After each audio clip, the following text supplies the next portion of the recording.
This is one of those Sloan automatic faucets. It's usually underneath the sink, and what it does, it goes by motion sensor. If you have a problem that it keeps running and it doesn't stop, there's a few things you can do. You can open this up right here, take off this cover, of course shut off the water. In there you have a little strainer that you can clean out. If that doesn't work, you can change the battery pack, which is right here. That goes in there. Another thing you could try is remove this whole assembly right here. Take off where the nuts are, and you pull this whole thing off after you take the screw out. You take the whole thing out. In the back of this unit is the solenoid.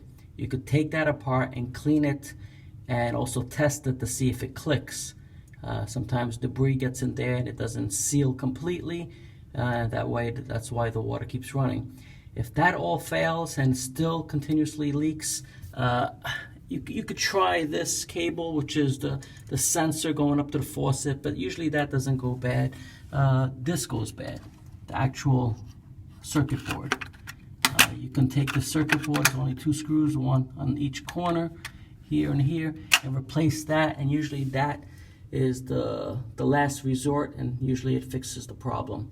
Unfortunately, you can't just buy that panel by itself. Circuit panel, you have to buy this whole unit. It's very expensive. The other option you can go is get rid of that and just go with just regular faucet, if that's convenient for you.